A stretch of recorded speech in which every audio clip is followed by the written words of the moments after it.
And so this will be about the properties of convergent sequences.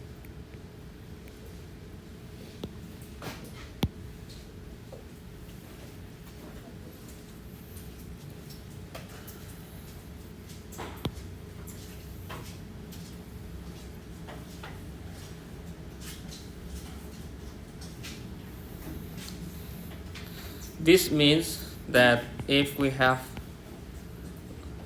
limit in terms of functions that we learned in previous semester, if we have this condition, then if we have function of n is equal our sequence, and our n is integer,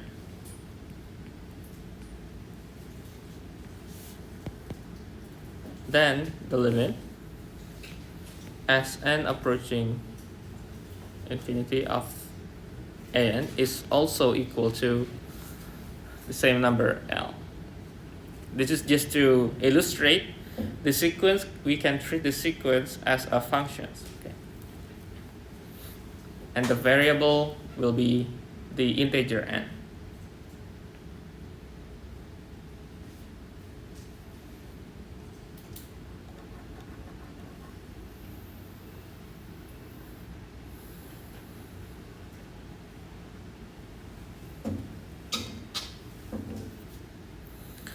Okay, because we have learned several limit law that is in a previous semester, let me just rewrite and review of those limit law.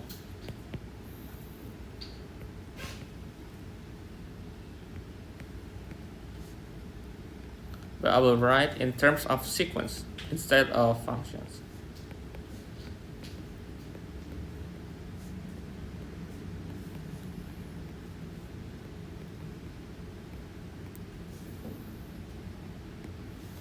So we can separate the addition, also the subtractions.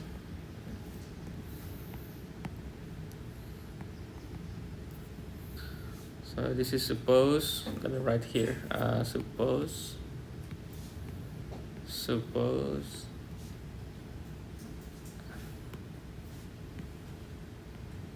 an and bn are convergent sequence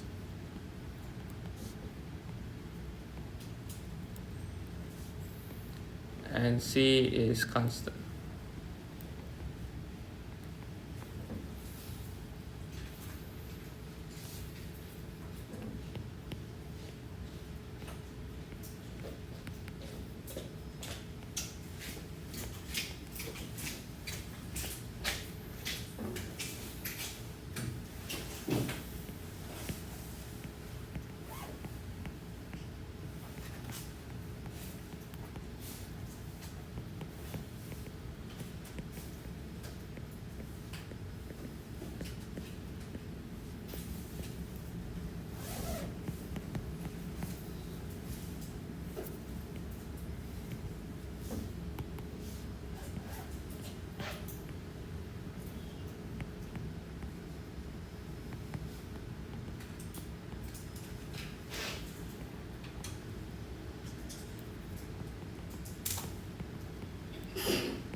So from number 1 to number 5, I think that is the same or similar with the previous semester, with which we have learned that is pretty similar. It's also the same limit law, the title. Number 6 is another theorem that if we have some sequence and we would like to know whether it is whether the sequence is when you have maybe alternating sequence and when you take the absolute value, if it is resulting 0, then the limit itself will be also 0 of those sequences.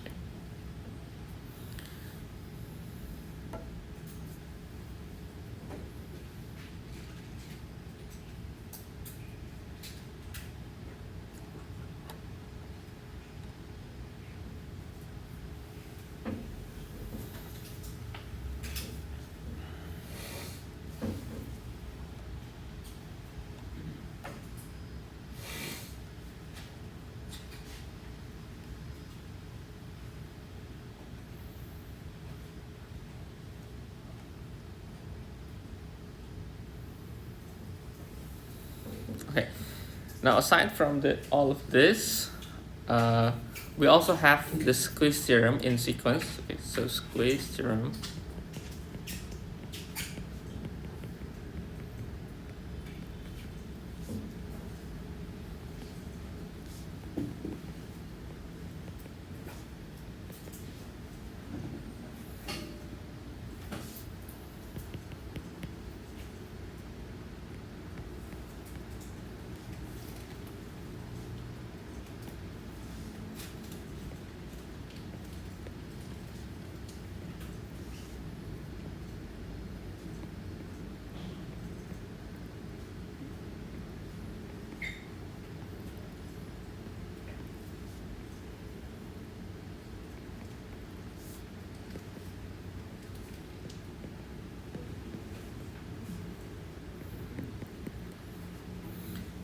And how we apply this squeeze theorem is pretty much the same.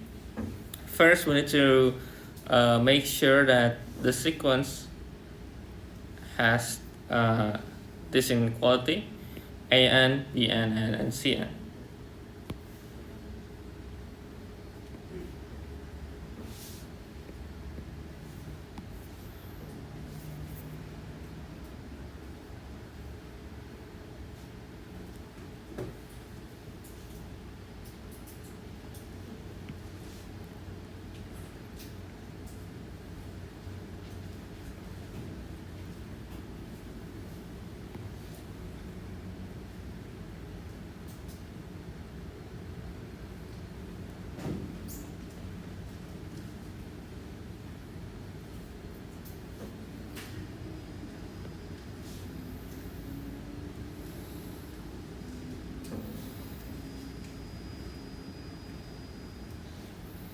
So this will be the Cn, An, and Bn. This will be the red color.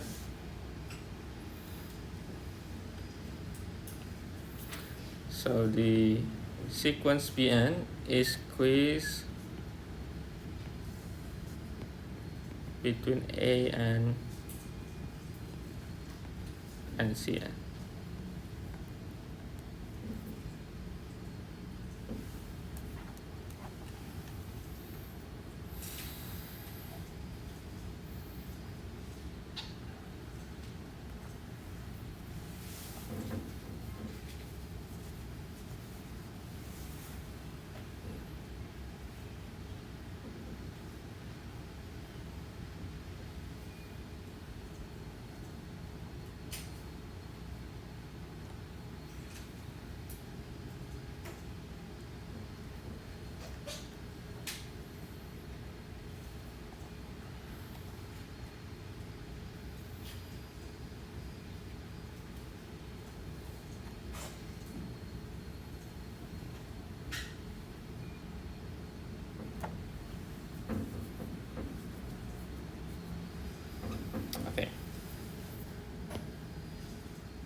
Okay, now for example, if we have limit of n approaching infinity of n divided by n plus 1, this is pretty much the same solutions as we deal with the regular limit. Okay, so first, since this most of the or all the sequence approach in the textbook or in exercise, they will have all with the infinite sequence. Okay, and we need to know whether it's converged or diverged. So pretty much that is our study case. So to solve this is basically we need to define with the highest degree of the variable, and we need to establish also that the limit as n approaching infinity of 1 over n, this should be equal to 0.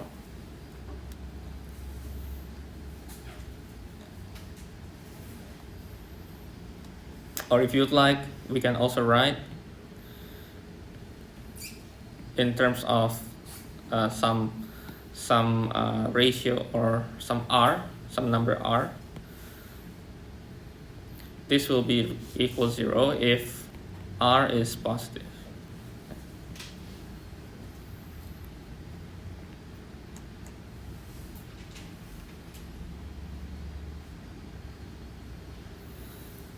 So then the results will be 1, which is, we can say that this will be convergence.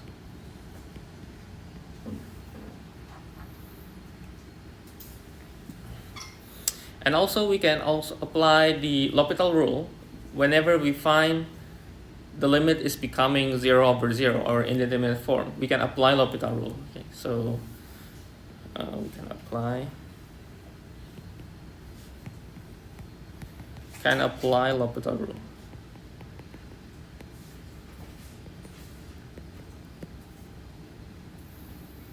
For example, if we have limit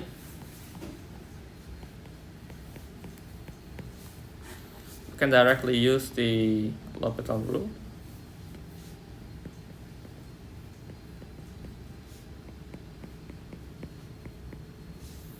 Which resulting in 0. And this is also convergence.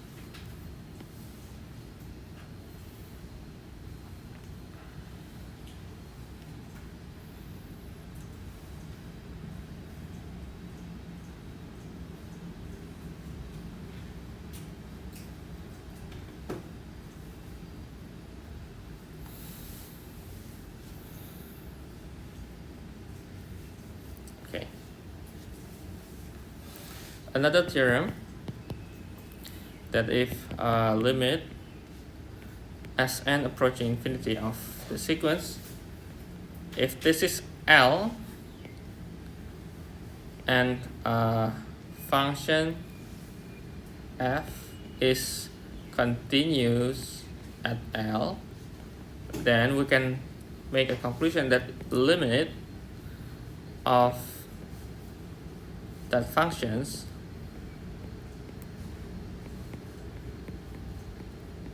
is also a function of that number.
So if we have a limit as n approaching infinity of sine pi over n,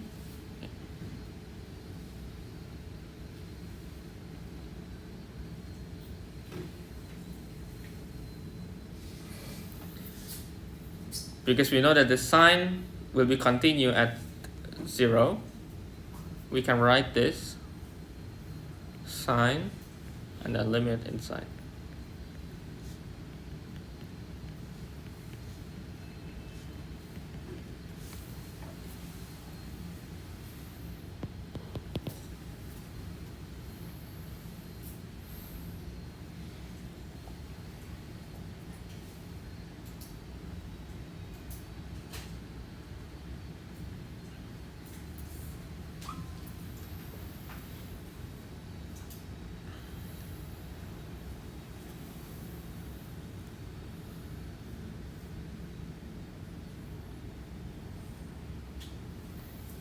Okay, now let me give you another study case.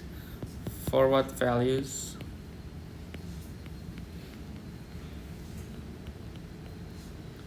is the sequence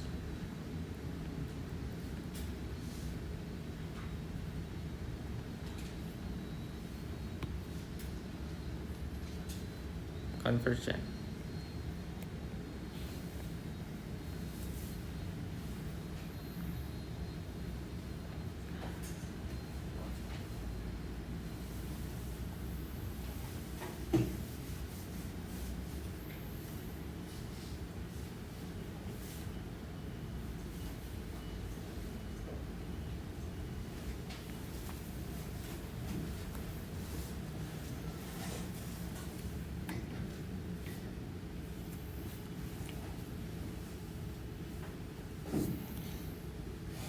Which means we need to take the limit, okay? Take the limit of the sequence r with power of n. Okay.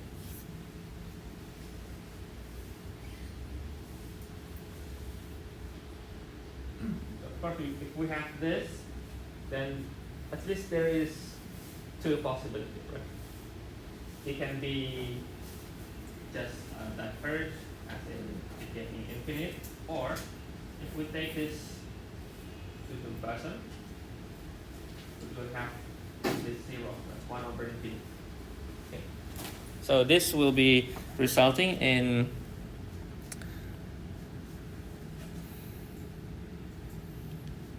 this will be infinity if r is greater than 1. And this will be 0 if this is 0 less than r less than 1.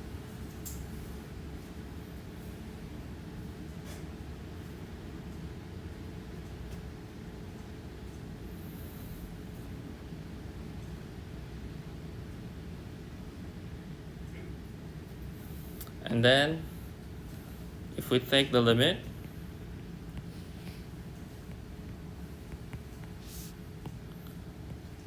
and the limit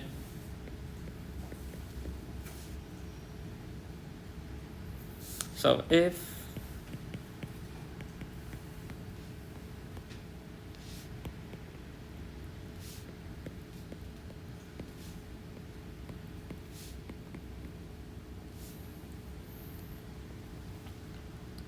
so from the limit, when we take the absolute value of the sequence itself,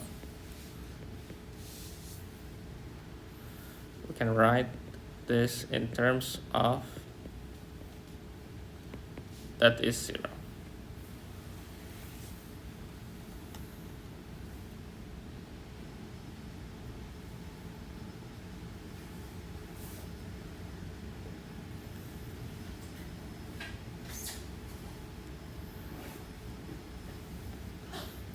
So let me take this point here. So conclusions.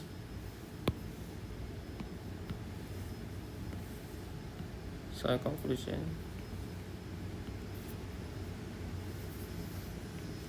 The limit r with power of n is converge if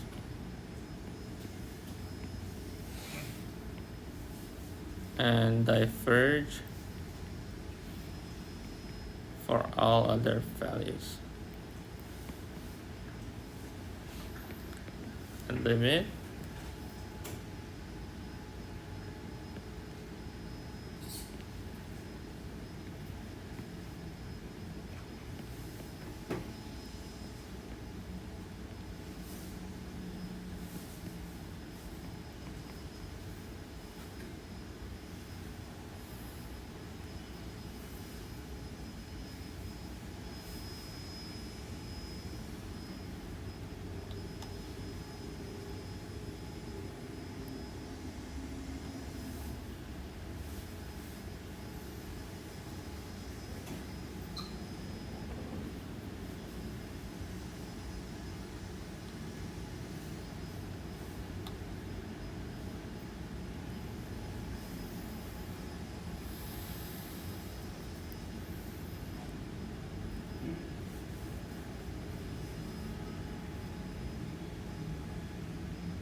okay.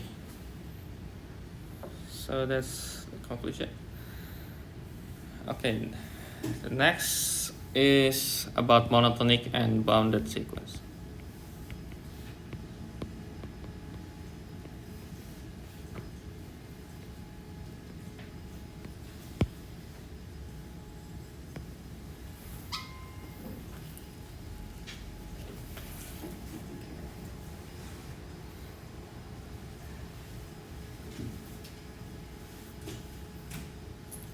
So what is monotonic sequence?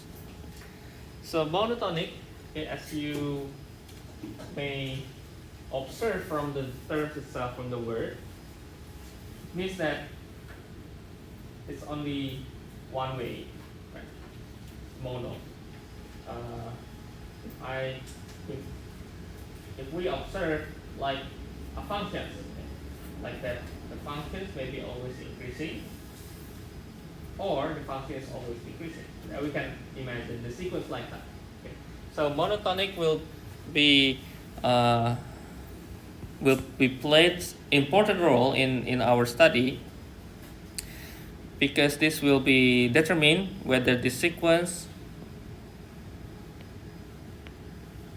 will be increasing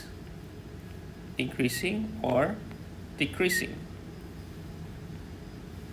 Well, increasing and decreasing, it means that if I take the sequence like the previous examples, I take these functions and going here and then going here,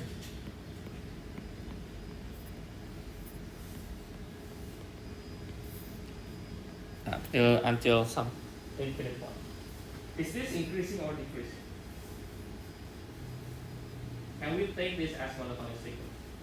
This goes up and down, but after some time it will go down, up until infinite. Can we take this as a monotonic sequence? It seems no, because you see, it seems no. But we need to look from the macro side. And we observe this. This is monotonic, because the majority of the point will increase. There are several points maybe increasing, but it's not significant. It's not significant. That is how we deal with the monotonic sequence. Okay?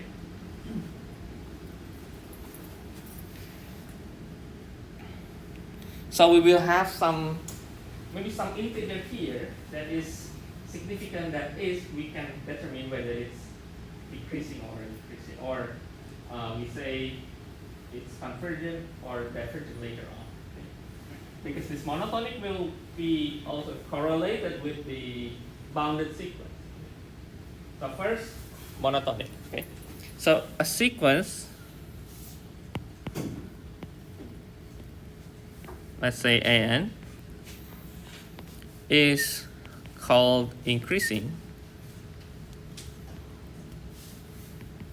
if an less n plus 1 for n greater or equal 1.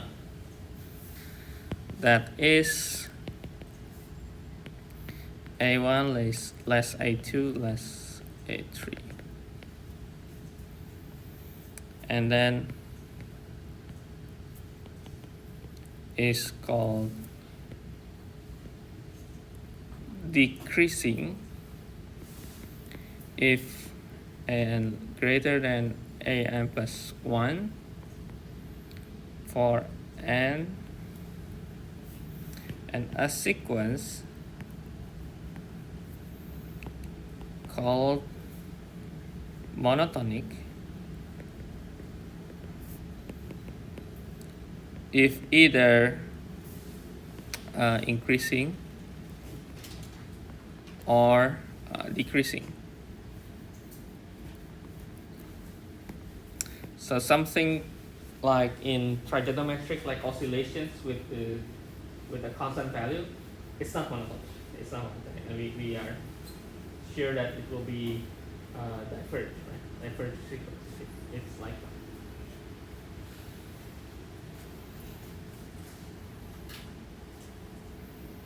So from here, at least we need to determine whether this is increasing or decreasing. So if we have a sequence, like we have the formulations, the pattern, what we can do is we can take the sequence itself and try to check with the n plus 1 whether it's true or not, whether it's increasing or whether it's decreasing.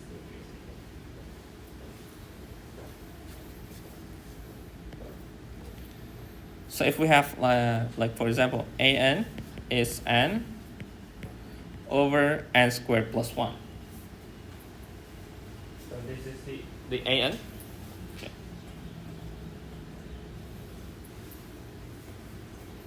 So what we can do first is to determine whether it's increase or decrease. We can exchange this n with n plus 1. Okay. And check the inequality.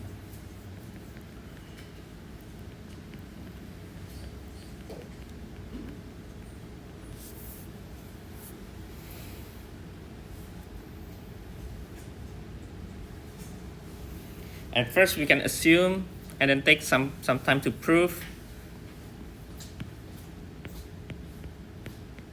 Maybe assume first that this is true. Take some time to prove.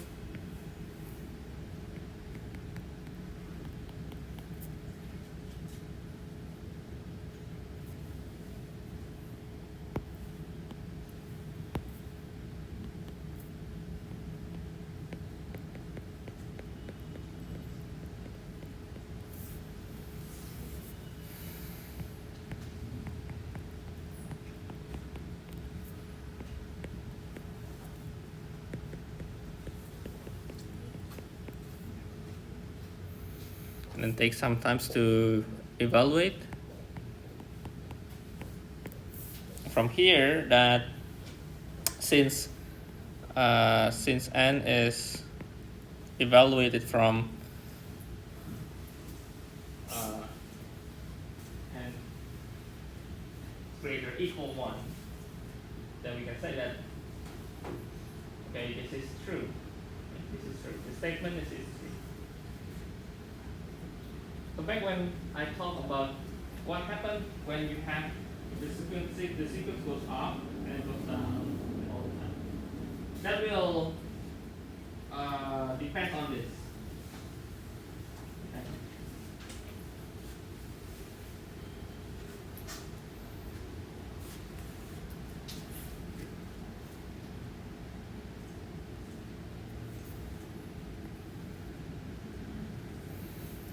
So sequence AN is decreasing because AN is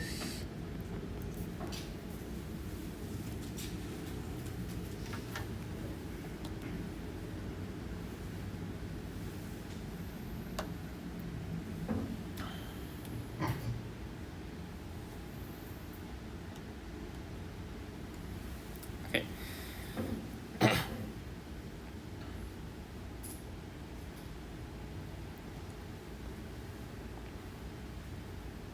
And the sequence will be also related to the precise definitions of infinite limit, like we learned last Friday. So we can take this definitions into bounded above or bounded below. So the sequence we call bounded above if there is a number m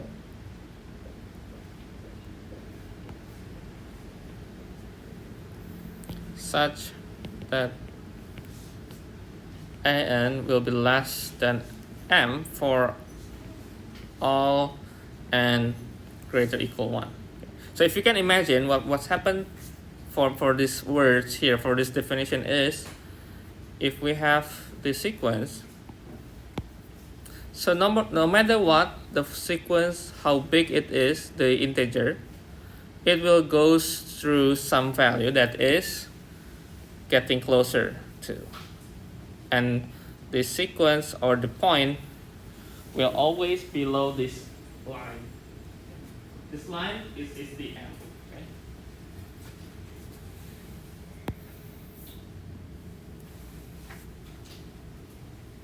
So based on the definitions, that is the sequence. When the sequence getting higher, but it seems that it will close to some value m. We call this conditions bounded above. We can take this in terms bounded above. Well, of course, we can just say that the limit as n approaching infinity of the sequence that will be closer to some L, like we did before. That's basically the same thing. But here we are just want to make sure that we can have these conditions, or we can have it decreasing and then having the below, bounded below. We can also have that. So this is bounded above. And second is bounded below.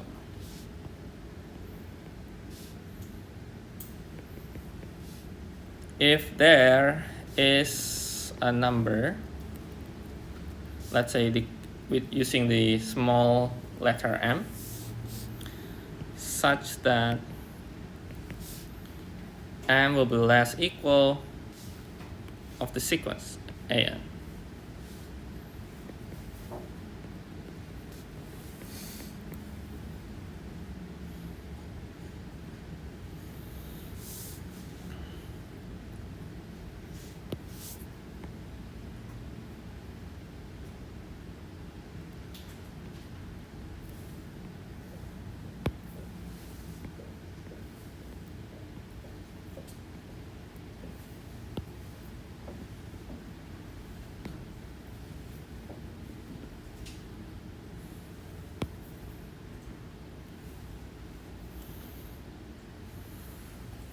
And if the sequence bounded above or below, then we call it bounded sequence.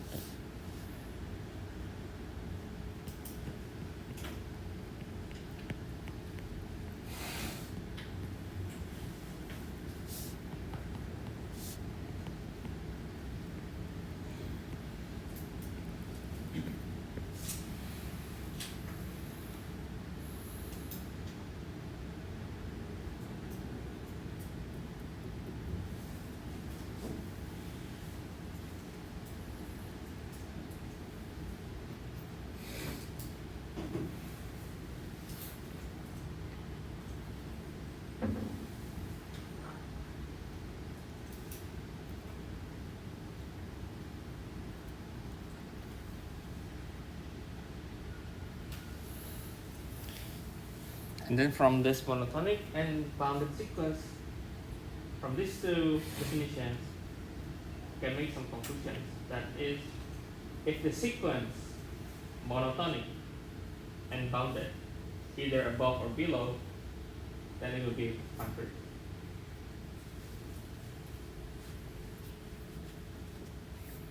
So let me write here, that is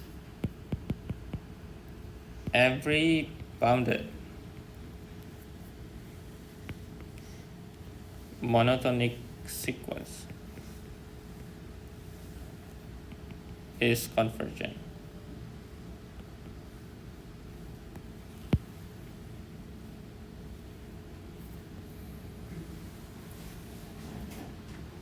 So first, to determine whether the functions or the sequence is converged or diverged, then the first thing you can do is check whether it's increasing or decreasing, whether it's monotonic sequence or not. Then check the limit value, whether it has some finite value, some L or M.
Okay, that is the conclusion for sequence. Okay, it's conclusion for sequence.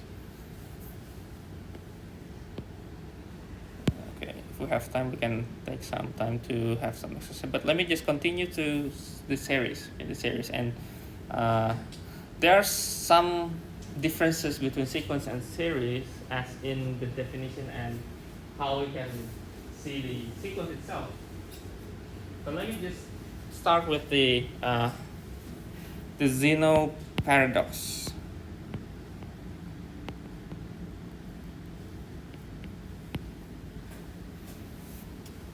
Okay, so Zeno Paradox is if you imagine like a man, he wants to walk through some distance to, let's say, a wall.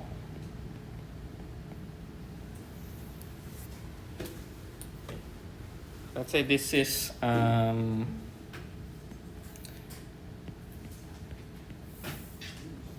distance, probably maybe 1 meter. But the rules for the man, that he can go to the wall, he can walk half of the distance, and after he walks half the distance, he can walk half of the previous distance, and so on and continue. So, which means this will be imply that the man will walk here until half here. So half, and then he walk again and half of it.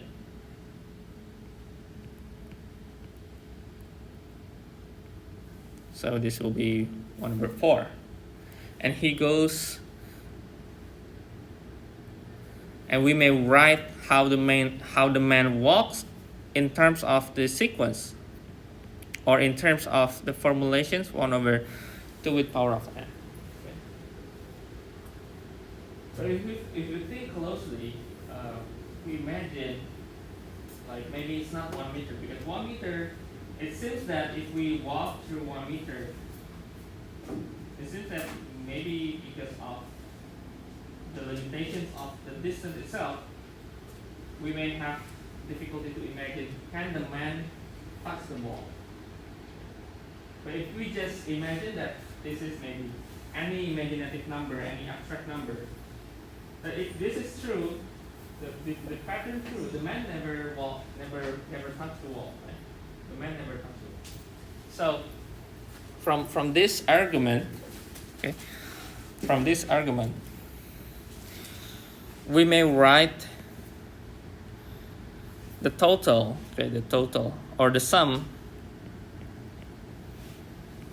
of the distance.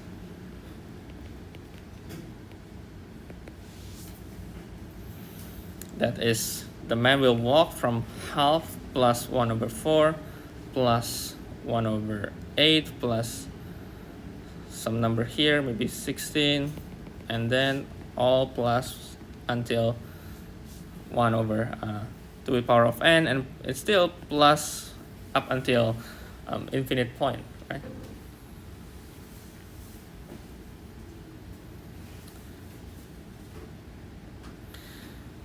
And this,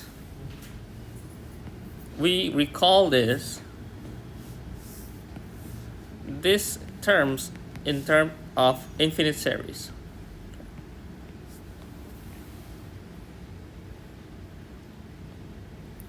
Also, the infinite series we can also write, as you may familiar, that is in terms of our pi.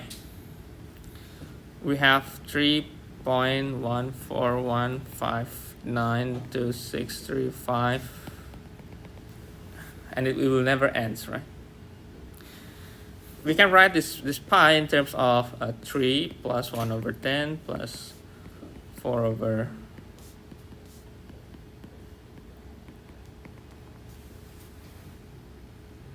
and it's also become our infinite series. Okay.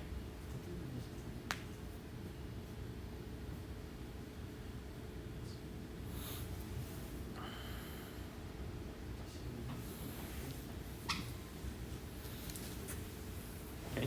Well, in terms of the infinite series, if you calculate, maybe you increase the number, it will get closer to 1.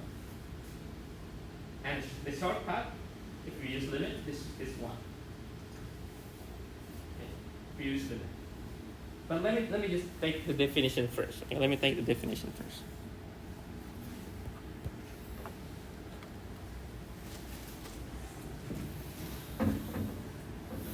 So if we try to add the terms of infinite sequence,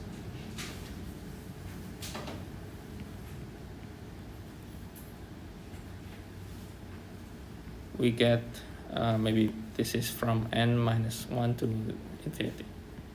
We get expression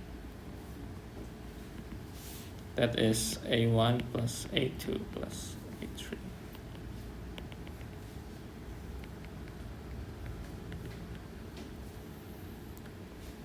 And usually we can also write these terms into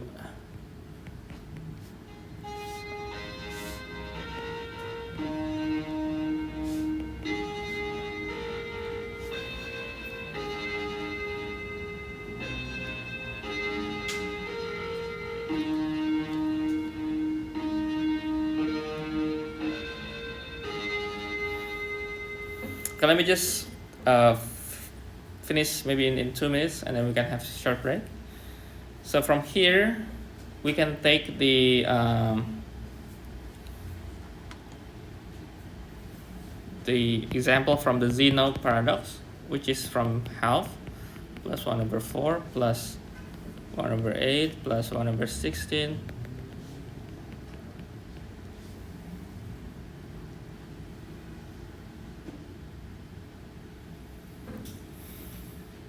So if you start adding the terms and we keep track of the subtotals, okay? So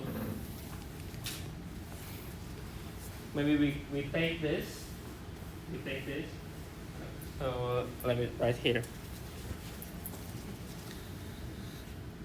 So if you take this is only half, right? If you take half and 1/4, this will be 3/4. And if we take the half, 1/4 and 1/8, it will be 0.875. Or we can take this into our partial sum table. So we take n and sum of the first n terms, meaning from 1, this is 0.5, from 2, 0.75, 3, 0.875, and maybe until 25, if we take this will resulting 0.999999997, which means that it getting closer to 1. Okay. And we can verify this if we take the end partial sum is equal with 1 minus 1/2 with power of n.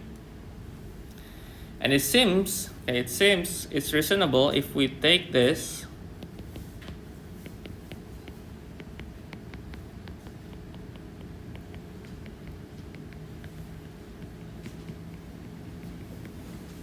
to become 1.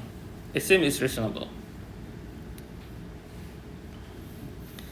And the partial sum that I mentioned before, we can write in terms of S1, S2,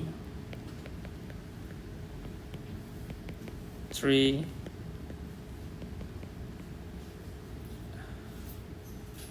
and in general is Sn.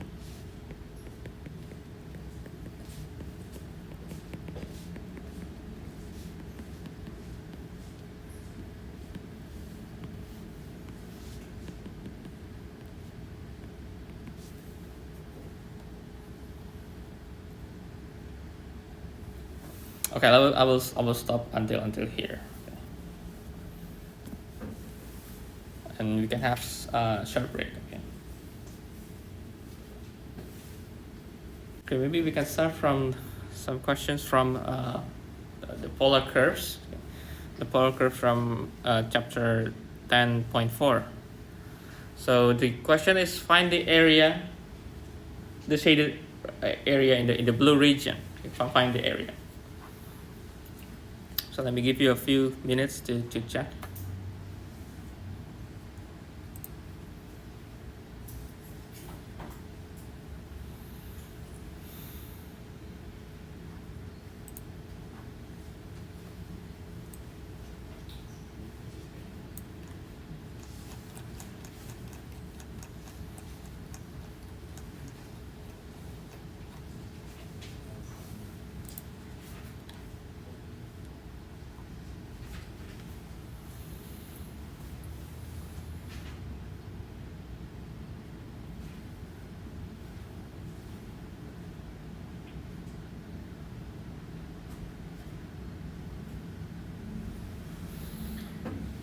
And remember, we need to treat the polar as polar, not in Cartesians, because sometimes we may mix up with the Cartesians.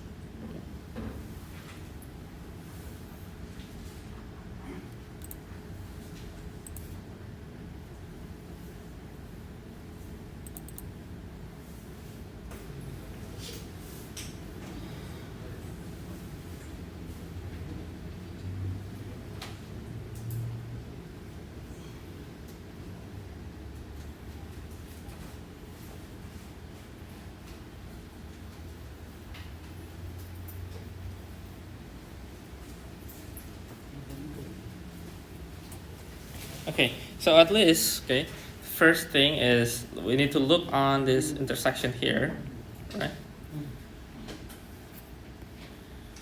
We may take this as equaling these two equations. So maybe we can take this in terms of squared, and then we can take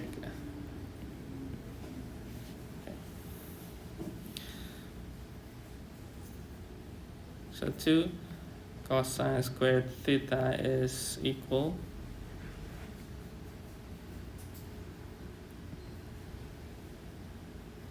or let me expand the sine to theta becomes 2 sine theta cos theta.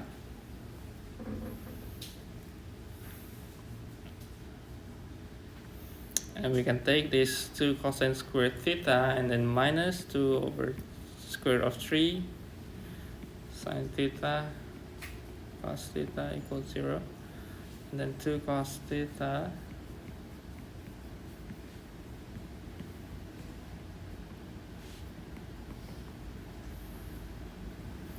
so we have cos theta that is equal 0 and square of 3 sine theta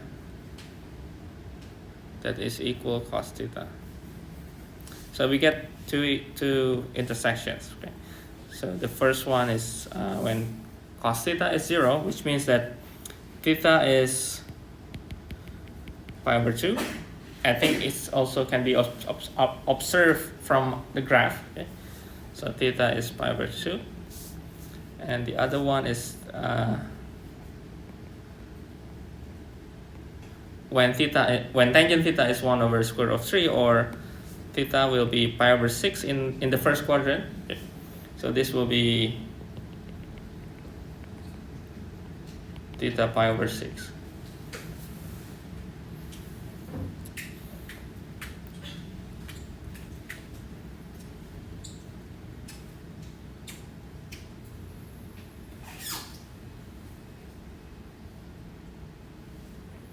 Okay, now if we take a look closely on this region, the blue region here. Okay, it consists of two regions, this side and this side. Okay. This one, if we are using the if we evaluate the area from the polar here, we can evaluate from 0 to pi over 6. Okay. And then take a look at the circle. We can evaluate this from pi over 6 to pi over 2. Can you imagine visualization? So this has to at least two area region. The first region is the lemniscate. The second one is the circle. Okay. Okay.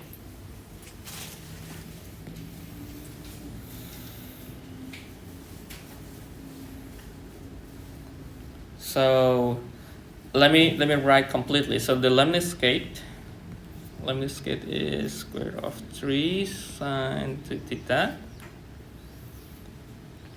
The area is on interval 0 to pi over 6. Okay. And the portion of the circle one, this is on interval pi over 6 to pi over 2. Okay. So area, let me write area in general so that you remember. This is theta 1, theta 2, half r squared d theta. And this is the general area for polar. Okay. Now in our example, we can compute the area. The first one, let's take from the lemniscate from 0 to pi over 6. This is half. And r squared is, we can just write square root of 3 sine 2 theta and then d theta. Okay? Because it's already squared in lemniscate. It's already squared here. and then plus pi over 6 to pi over 2 of half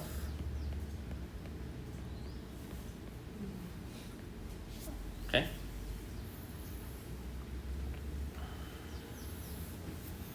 And then this will be cancelled.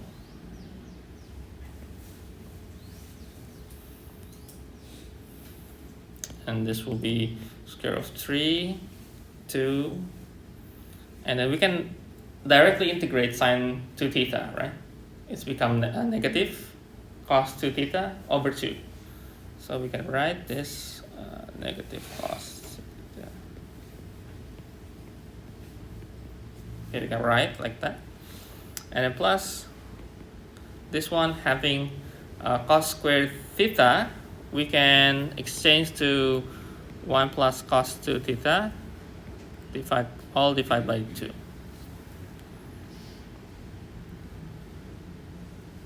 Or we can write half plus cos 2 theta divided by 2.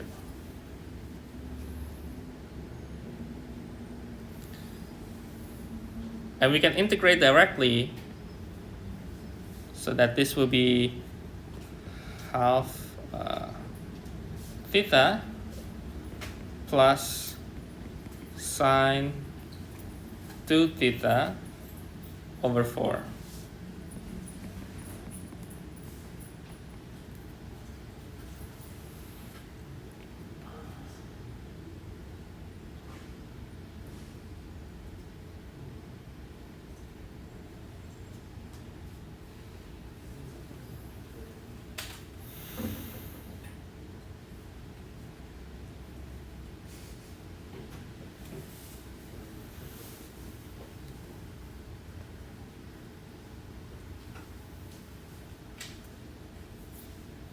And this will be, inside here is half minus 1, right? Or we can write, this is minus, so it should be square root of 3 divided by 2 multiplied by 4, should be 8. And then plus, this one is pi over 4 minus pi over 12 plus square root of 3 over 8. And if you compute this, this will result pi over 6, I think.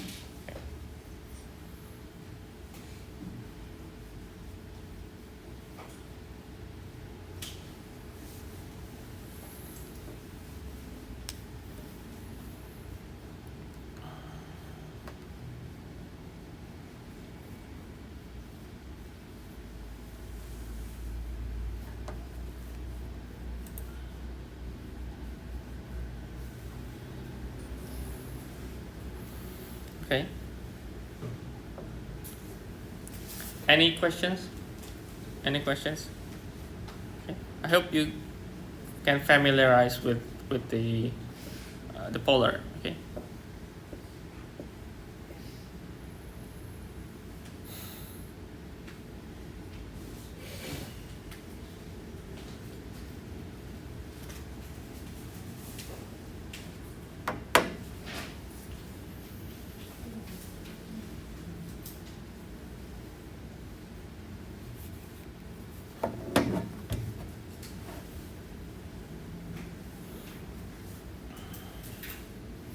Okay, let me go through another questions.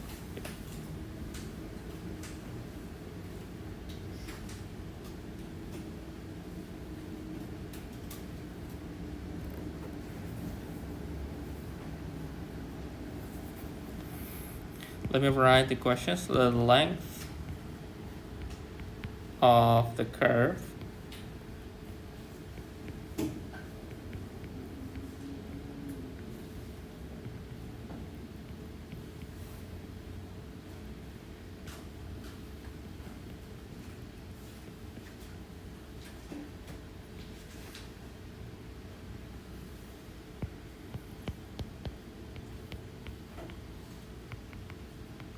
is equal to, okay, this is the next question.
Okay, so this is basically the problem, I think, in the trigonometric one.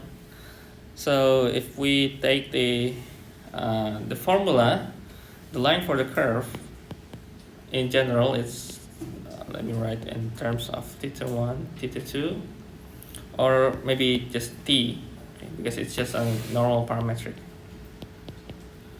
So this will be equal to square root of the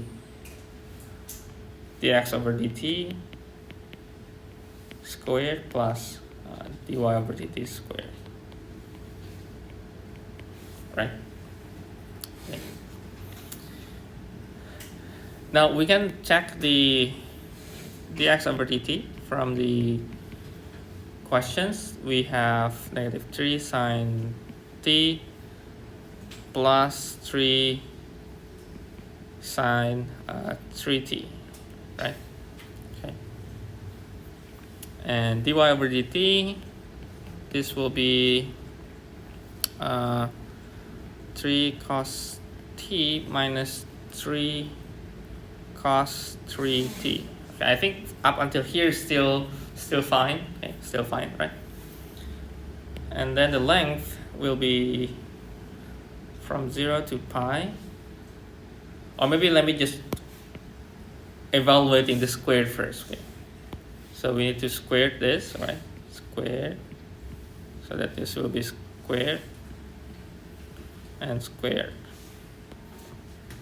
And take the summations between these two.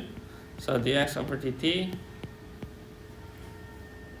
squared plus dy over dt and then squared. This will result in, if I take, maybe let me write here first, 9 sine squared t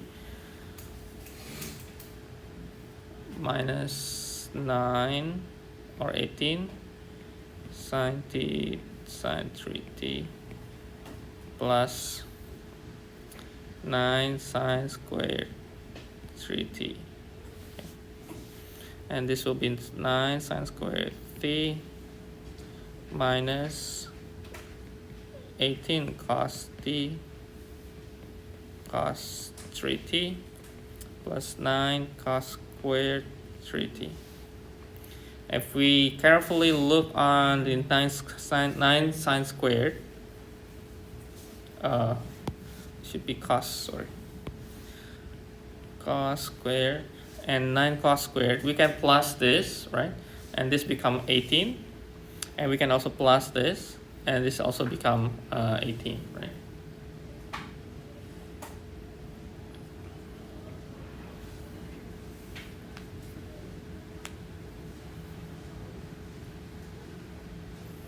So we can write that this is equal to 18 minus 18 sine t sine 3t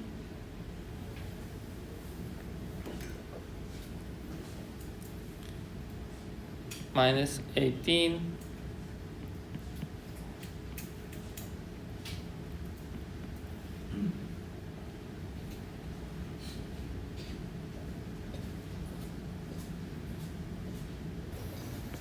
so this should be 18, and then we can write this in terms of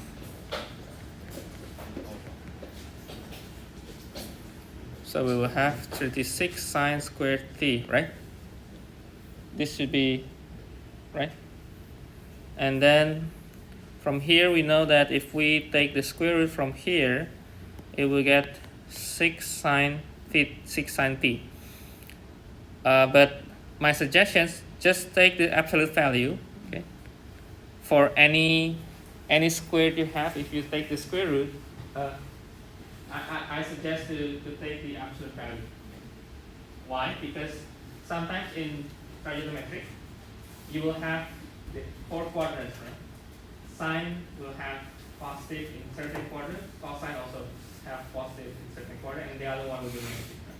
So to make sure, we take the absolute value, and later we can check the interval. We can check the interval.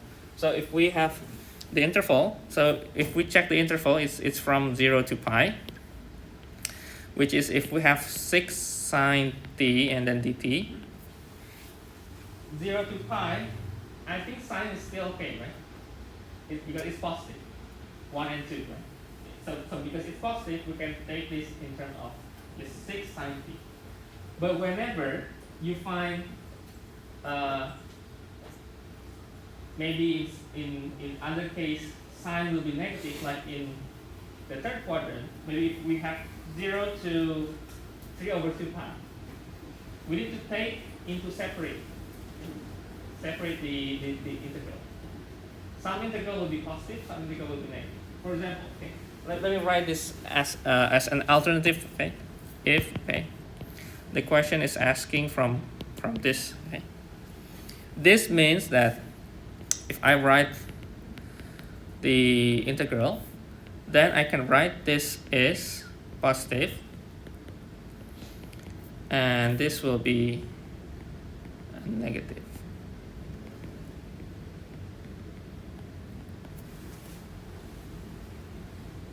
So we need to take this sign into two possibilities, whether it's positive and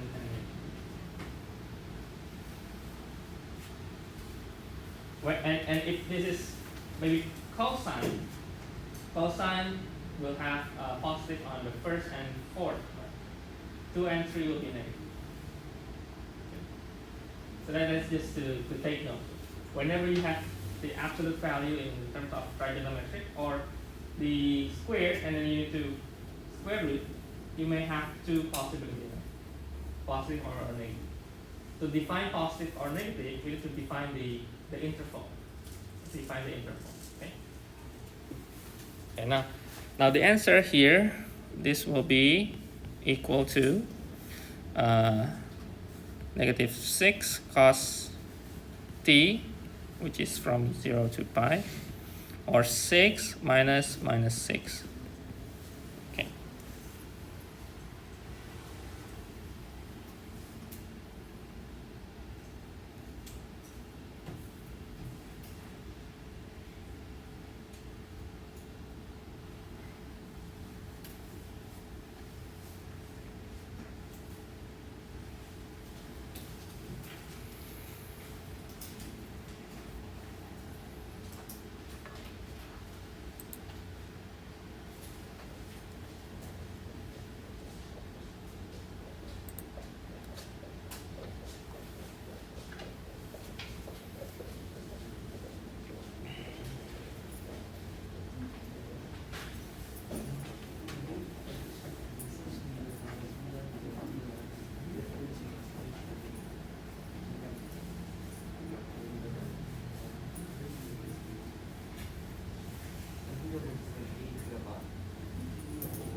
Okay, any question from here?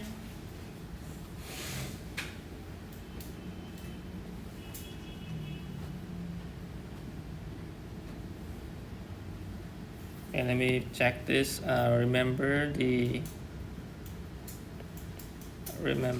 quadrants for polar.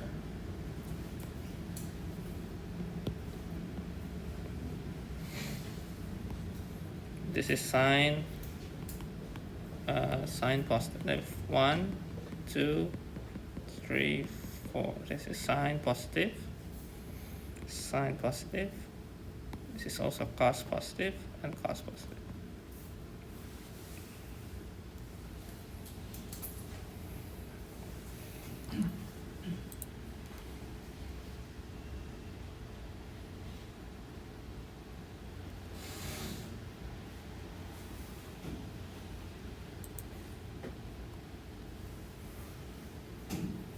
Okay, I think last question for today.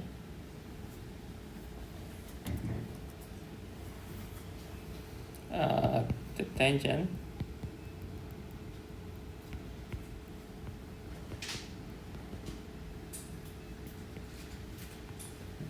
to asteroid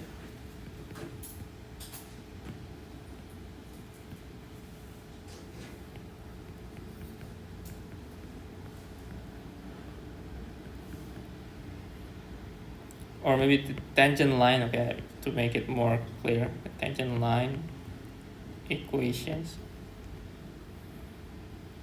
at t equal pi over 4 is equal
I think it's easier. Check whether you still remember.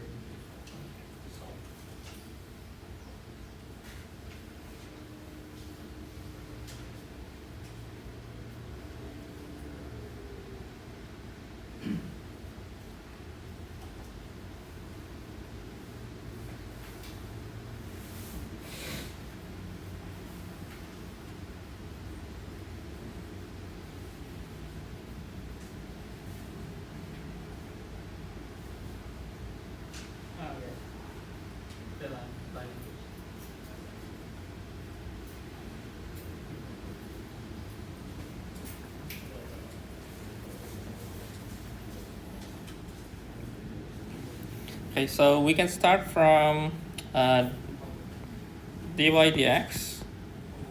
This will be our slope.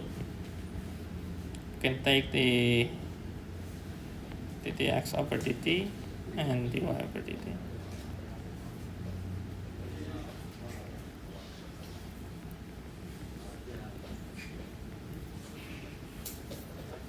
Oh, it's wrong here. Y and x. So this will be 6 sine squared t cos t, and this will be 6 cos squared t negative sine t from, this is t with pi over 4.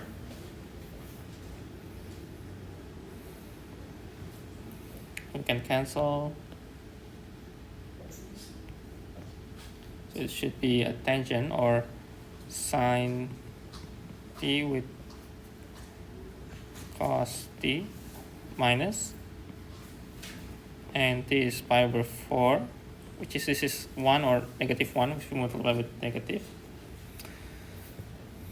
And then we can check at t equal pi over 4, x pi over 4 will be equal to 1 over square root of 2, right, from here.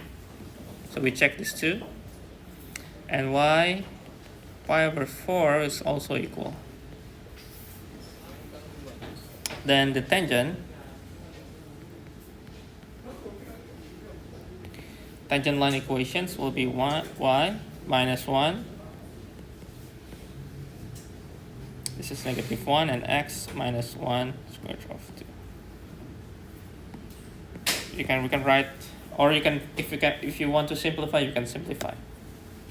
Okay, I think we finished up until here, and just to make sure that this Friday we will have the quiz, chapter 10, especially the 10.2, 10.4, and 10.5 and 10.6. That will be about the mostly about sketching and how to determine from the vertices, the focus, the directrix. Okay, so I hope you remember at least the essential point from those conic section and conic section in polar. Okay, like eccentricity also, that's important, and how the conic section in polar will be looks like, the form, like you have ED over 1 plus minus the E cos or sine theta, and how to at least get the roughly sketch of those conics. Okay, I think that's all for today's class.